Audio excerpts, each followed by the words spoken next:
let's talk about books. My name is Charlotte if you're new here. If you are, thank you so much for clicking on this video. And if you're not, welcome back. I'm so excited that you have come back. So today I thought I would just talk about some of my favourite books for people that are just wanting to get into reading, just starting reading. Maybe you read it in school and then haven't really read since, because I've been posting a lot about the books I'm reading on my Instagram stories, and I've had a lot of people ask me. I've had a lot of my coaching clients saying they wanted to get into reading and then asking about recommendations and stuff. So I thought I would make a video of the things, of some books I would say are really good ones for if you are just getting into reading and needing something to read. So I've got quite a few to talk about. I'm going to try and keep this condensed, mainly because my camera battery, my SD card only has 20 minutes left, and no matter how much footage I delete, it isn't doing anything. So yeah, I'm going to try and keep this condensed. I'm going to talk about a few different kinds of books. I'm mainly going to talk about romance, one, because that is the main kind of books I read, and two, I think romance is the easiest kind of book to get into, especially if you haven't read, say, like since GCSEs or A levels, than a literary fiction or something else might be a bit like challenging. I'm going to talk about some crime books that are just quite easy to get into. I'm not a big like thriller or crime girly. Like I like to be relaxed when I'm reading. So yeah, I don't have any recommendations for that. It's mainly romance, one fantasy, and a series that is a crime series. So let's just get straight into things. I'm going to start off with Red, White, Royal Blue. I loved this book and I loved absolutely everything about this. So this is about it's a set, like, I guess in an alternate timeline, I'm gonna say. So it is like real life stuff. You have the President of the United States and he meets with the Prince of England. And I spoke about this in a video before, actually. I spoke about this in my favourites video. But yeah, basically it's like enemies to lovers, but then you also have the whole undercurrent of the fact that like they're politicians, or they are in a political atmosphere, and the problems that come with that, the problems that come with their sexualities, and yeah, you also have the undercurrent of politics running through this, which is what I really liked about it. I love that you had the romance, but also love that you had some of the US politics elements.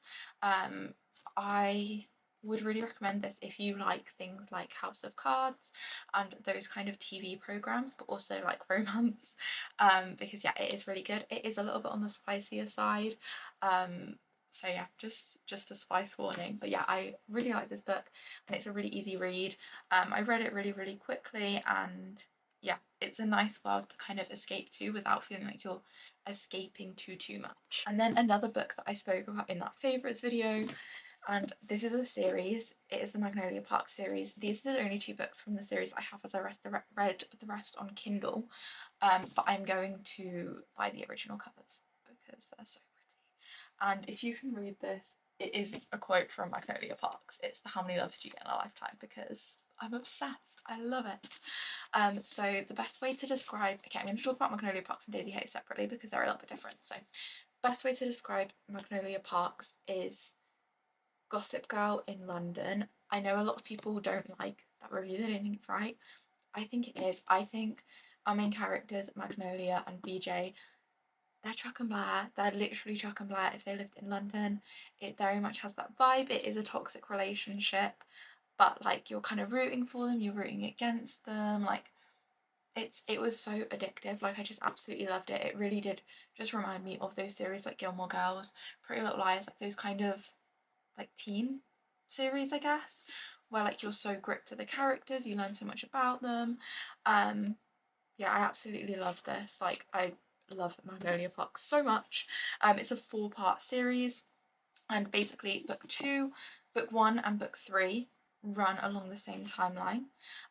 No, book 1 and book 2 run along the same timeline, but they're about different characters. So the best way to explain it is the side characters in this book are the main characters in this book, and it works the same for 3 and 4. So book 3 is Magnolia Park's book, book 4 is another Daisy Hates book. So yeah, they run along the same timeline. So I will say you do kind of get spoilers, more so in book 3 and book 4. Book 4 is an amazing book. I'm obsessed with it. It's my like one of my favourites. But the way it reads, I do think book 4 should be book 3.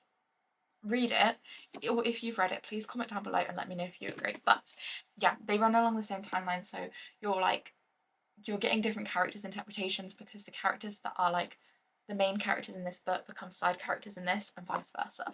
So then Daisy Hates, as I said, a little bit different. It is still kind of Gossip Girl vibes, but this follows like a gang lord, which sounds really silly, but like it's so good.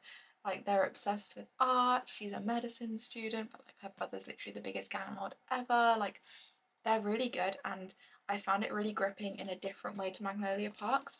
Magnolia Parks is very much like she's a socialite. You're like desperate to know about like the whole more like Gossip Girl side of things, whereas Daisy Hates you're like gripped to the drama, and then like there'll be things that are mentioned in this that you then find out were like huge like gang lord events in this, because they kept the gang lord stuff a secret from the main characters of this, if that makes sense. I feel like these are quite hard series to explain without spoiling, but really would recommend these. As I said, I think they're really easy to just pick up because of the way that they are like Gossip Girl books. Like they are that kind of style. They read like a TV show. The characters don't have like crazy development, but like they're developed enough that it's still an enjoyable story. I really like these books. So this is a book that I read a while ago, but I think this author is a great author for if you're not used to reading a lot, or if you're getting back into reading. And this is Page Toon, If You Could Go Anywhere. And it is about someone that lives in Australia, and then I think I read this book years ago, but I'm trying to remember. She was like raised by her grandparents. Grandparents pass away. She never knew her dad. Finds a secret letter from her dad, and then she ends up going to Italy. And it's kind of like her journey in Italy. There's some like big twists and turns. The main thing I remember about this is I was reading it at uni, and I was just reading bits and bobs, and then I remember literally like the last half of this book. I remember sitting on the bedroom floor of my uni room and reading it in a day, because I was just like suddenly so gripped to it. And I remember everyone being like, what's happened to Charlotte, because I hadn't put a message anywhere, I hadn't put anything anywhere, because I was so gripped to this. So yeah, I would really recommend this, because as I said, I was at uni, I wasn't reading fiction. So I did a history and journalism degree, so I had a lot of reading. I wasn't really reading fiction when I was at uni, but I did read this, and yeah, I really enjoyed this. This must have been like one of the first, probably the first fiction book that I read since like A-level reading very heavy books, and I was able to like fall into this and also really enjoy it. So yeah, I would definitely recommend. I've read a couple other Page Toon books as well. I know Sophia and Chintzia used to talk about Page Toon a lot as well. So yeah, they're really easy reads, really just like enjoyable, nice little like love stories, but a little bit deeper as well. And yeah, really cute vibes. Finished this last night. I'm obsessed with this. So this is for my girlies that you read when you were like 12 to 15, did GCSEs, did A-levels, and you just fell out of it. And in those times, you read things like The Hunger Games, Divergent, the Gone series by Michael Grant. You were reading dystopian. Powerless. It's so good. I think this is such a good book if you were a heavy reader in that phase. You're reading a lot of YA, like dystopian fantasies, because this really takes you back to that vibe in the best possible way. I'm obsessed with this book. I hate the fact that I have to wait till May for the sequel, because yeah, this is just absolutely incredible. It was so gripping from start to finish. Like as I said, it's so like the Hunger Games. So the world that they live in, they have these things called the purging trials. They're a bit different in setup to the Hunger Games, but still like you have that like, you know, when you're watching or reading the Hunger Games, you're constantly like so gripped because there's so much drama. Like you turn a page and something really dramatic happens, and then turn another page and something else really dramatic happens. That's what this book is like. Every single chapter was a cliffhanger. So it was so hard to put down, but yeah, absolutely incredible. The romance in this book was just beautiful. Some of the quotes were like the most beautiful things ever. I'm trying to find one like on chance, but yeah, literally like the most beautiful quotes in this book, like the most beautiful quotes ever. Like the way that the characters like engage was stunning, stunning, stunning, stunning. Yeah, I I would really recommend this, especially like if you didn't read things like The Hunger Games, I don't know how you would get on with this.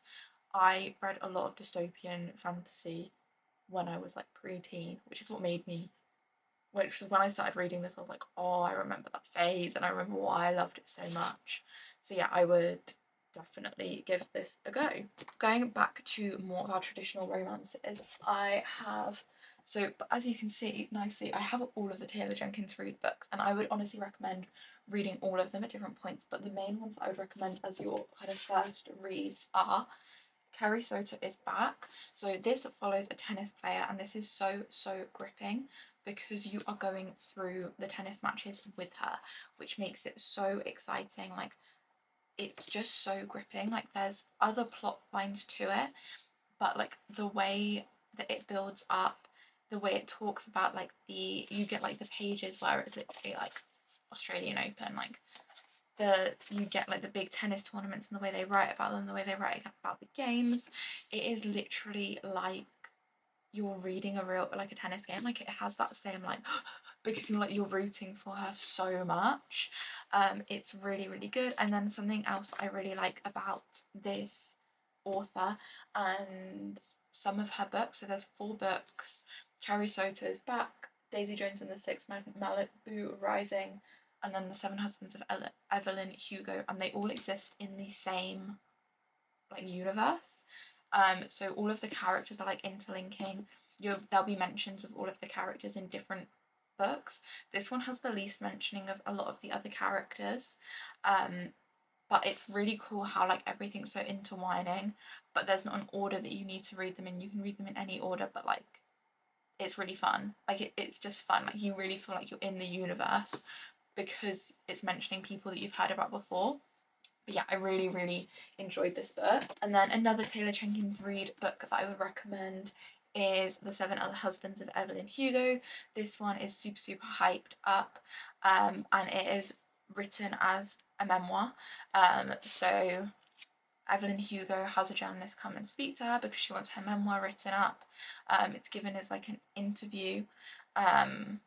And it's Evelyn telling her story, and then you also have things that run along with the journalist's life. You read about her, you learn about her as well. So yeah, I really enjoyed this. Again, it's one that I read a little while ago now, but yeah, I think it's a really good one to get into reading and get back into reading as well. Final Taylor Jenkins Reid book that I'm going to talk about is After I Do. This book was amazing. I read it really quickly.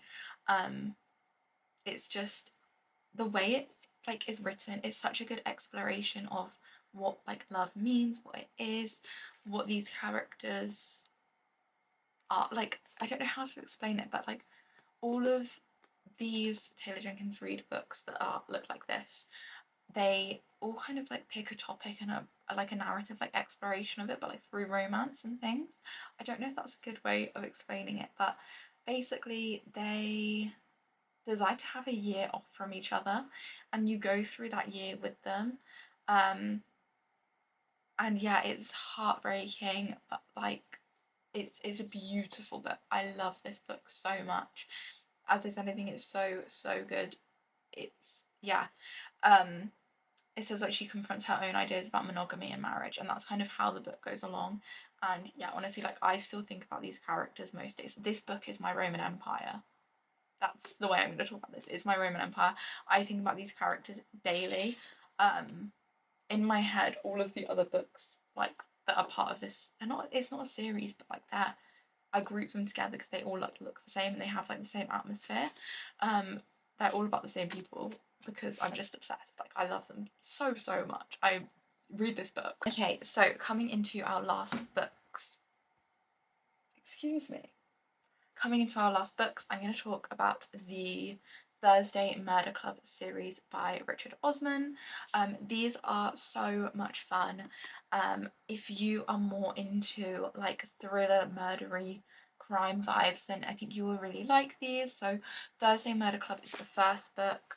The Man Who Died Twice is the second, and then The Bullet That Missed is the third. And honestly, they're just fun.